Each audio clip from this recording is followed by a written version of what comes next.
Jai Shri Ram. This is a very interesting discussion. Please listen carefully. You will like it. Arjuna, when he shot the Brahmastra to neutralize the Brahmastra shot by Ashwadhama, Vedavyasa and other rishis also requested Arjuna and Ashwadhama to withdraw the Brahmastra because these two astras could destroy the entire creation. So Arjuna could withdraw because he had the power of brahmacharya.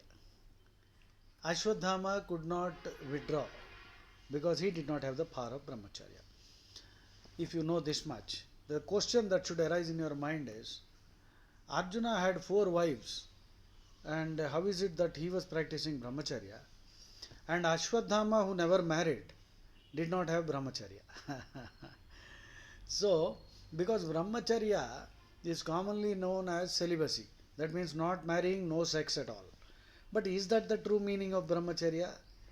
Well, BLUF, bottom line up front. Actually, brahmacharya does mean celibacy. During the varnashrama, brahmacharya ashrama, students are not allowed to have sexual relations, right? So that is celibacy. That also is called brahmacharya. But grihastha brahmacharya is there. That means a married man. In fact, a Brahmin is allowed to have 4 wives. Kshatriya 3, Vaishya 2 and Shudra 1, according to Manusmriti and many other Smritis. So, the Brahmin who has, let us say, 4 wives, has intercourse only during the season or the periods, and otherwise does not lust, is one who is actually practicing brahmacharya. Brahmacharya basically means sexual fidelity, marital fidelity, and total dedication to moksha sadhana. So this is brahmacharya.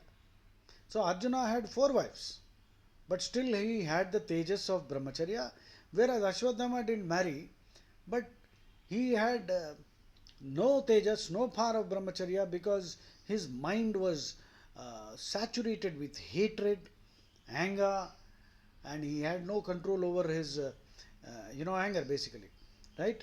And he was always a bachelor. In fact, Drona's lineage ended with Ashwadhama because he never married, right? So interesting. I hope now I will read now. Arjuna's 4 marriages were political or social alliances rather than violations of his strict vow of celibacy. He maintained spiritual purity. Okay, spiritual purity. Brahmacharya means keeping your senses completely focused and pure. Lifelong practice of strict control over one's mind, body, and energy. It gives a warrior massive spiritual power called tejas or inner fire. Arjuna had 4 wives, like I already told you: Draupadi, Subhadra, Ulipi, and Chitrangada. So these marriages were political alliances, right? Despite these marriages, Arjuna kept his vow of brahmacharya intact through mental focus and discipline. He fathered children through all his wives. Ashwadhama launched a deadly brahmastra or brahmashira to kill the Pandavas. Arjuna launched his own to stop it. Vedavyasa and other rishis asked them to withdraw. Arjuna easily withdrew the brahmashira or brahmastra. That's a different discussion, okay? Brahmashira is more powerful than brahmastra. So Ashwadhama failed because he lacked brahmacharya. Okay. If brahmacharya is celibacy, then the rationale doesn't fit. Yes, you are completely correct. The rationale fails because Arjuna was not a celibate monk. Brahmacharya for married people, grihastha brahmacharya. For a married warrior like Arjuna, brahmacharya did not mean total absence from sex, but rather absolute sexual fidelity, sensory restraint, and adherence to dharma. So, absolute sexual fidelity, sensory restraint, and adherence to dharma. So, in Mahabharata Yajnavalkya Smriti, you have 2 distinct brahmacharya paths. Naishtika brahmacharya, Ayappa, complete lifelong physical celibacy. So rishis and bhishma, naishtika brahmacharya, the ascetic path. Upakurvana grihastha brahmacharya. Upakurvana grihastha brahmacharya. Self control within marriage. A married man can be considered a brahmachari if he interacts with his wives only for procreation during the specific scripturally sanctioned periods, ritu kala, completely avoiding lust. Okay, no lusting. Ah. So marital status of Arjuna, married 4 times. Mental state, pure, calm, focused and free of malice. Weapon intent, defensive, shot only to neutralize the other. Spiritual power retained through absolute self-control. Ashwathama, unmarried, celibate by status. And the mental state is blinded by rage, grief and revenge. Weapon intent, the intention was offensive, shot to annihilate Pandavas. Spiritual power lost through a mind consumed by hatred. So this is the difference. Arjuna is a pure householder. Subhadra he married because Krishna encouraged him to marry Subhadra and strengthen the Yadava Pandava alliance. Right? Abhimanyu was born of that alliance. Arjuna's lineage was never driven by uncontrolled lust. His spiritual energy, Tejas, spiritual energy remained perfectly intact. Ashwadhama's empty celibacy. Technically unmarried, but mind completely lacked the internal restraint of a true brahmachari. When he invoked the Brahmastra, his mind was consumed by absolute hatred, grief over his father's death, and a desire to butcher all these sleeping warriors. Of course, he did that also. So, the divine weapons are not physical missiles, they are mantra driven psychic energies.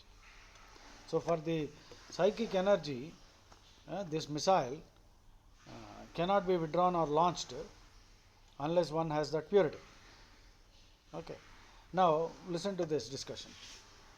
In the Shanti Parva of Mahabharata, a householder who is devoted only to his wives and practices strict restraint is equal in spiritual merit to a rishi. The exact concept is tested later in the story when Krishna revives Abhimanyu, stillborn son Parikshit. Krishna uttered, "If I have never uttered a falsehood and if I have always practiced brahmacharya, let this child live." Now, Krishna calls himself Nitya Brahmachari. That's another story, Durvasa and Krishna. Durvasa, who has a sumptuous meal, declares that he is a Nitya Upavasi. And Rukmini asked Krishna that the river is in flood. How can I cross? Krishna said, pray to Yamuna and tell her that Krishna, the Nitya Brahmachari, is praying, asking her to part and give way. So a surprised Rukmini did that and the river parted. And on her return she asked Durvasa, who was fully fed now, Atidhi Satkaryam, all the. So after having a full meal, sumptuous meal, she asked, "Oh, Rishi, the river is in flood. How can I cross it?" So he said, "Nitya Upavasi Durvasa is requesting, oh Mata, please give way." So that is the story. Remember, our Puranas, Mahabharata, Ramayana are called frame tales because there are stories within stories and nothing has to be taken literally. There is a deep spiritual import. So, Krishna is Nitya Brahmachari. His shariram is actually aprakrita shariram. It is not a body made of panchabhutas like yours and mine. So, he had no physical relationships. But a mind clouded by ignorance thinks that Krishna is having fun. Like Swami Prabhupada says, he is a rascal who thinks that Krishna is having fun and enjoying by dancing with the gopis. Krishna is joy personified and he dances for the joy of his devotees. That is the perfect answer Swami Prabhupada gave. Right? So, if I have never uttered a falsehood and if I have always practiced brahmacharya, let this child live. So, Krishna's perfect mastery over his senses counted as absolute brahmacharya. And the child was saved. So, Parikshit The name itself, Parikshit, means one who has been severely tested. That's one meaning. It also means one who is always testing everyone. Because Parikshit is also known as a brother of Krishna, because Sahodara of Krishna, because Krishna entered the womb of Uttari to protect Parikshit from the Brahmastra launched by Ashwadhama. So in a miniature form, Krishna entered the womb of Uttari. So Krishna became Saha Udara, that means blood brother. So Sahodara of Krishna is Parikshit. Though Parikshit is Arjuna's grandson and Abhimanyu's son. So Parikshit, while in the womb, noticed this four-armed Sri Krishna in a miniature form protecting him, but he could not see the face very clearly, I believe. So after he was born, he was a stillborn baby, Krishna revived him, and when he regained full consciousness, when he saw many people greeting him, his baby was born, people come.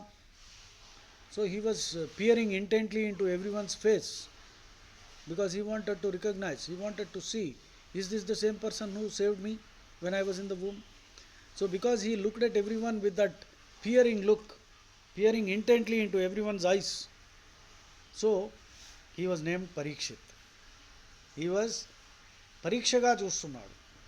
He is peering intently into everyone's face, everyone's eyes, in order to check, is this the same person who saved me? That's how he came to be known as Parikshit. Of course, Parikshit was a great king. He subdued Kali and kicked Kali. Kali was, he broke the legs of Dharma, the bull. Tapashaucham Daya Satyam. Except Satyam, all the three. Tapashaucham Daya Satyam. Tapasu, Shaucham, Daya. All three legs were broken. Only Satyam was there. So bull was standing on a single leg. Parikshit, who was on a tour, noticed this Shudra king, dark and royal looking fellow. But he was trying to break the fourth leg of the bull. Dharma personified as a bull. And the cow, there was a cow that was weeping. The cow is earth, symbolically. And earth was weeping because Krishna departed. So Parikshit, when he saw this, he caught hold of this Shudra king. And the Shudra king realized that he was no match for Parikshit.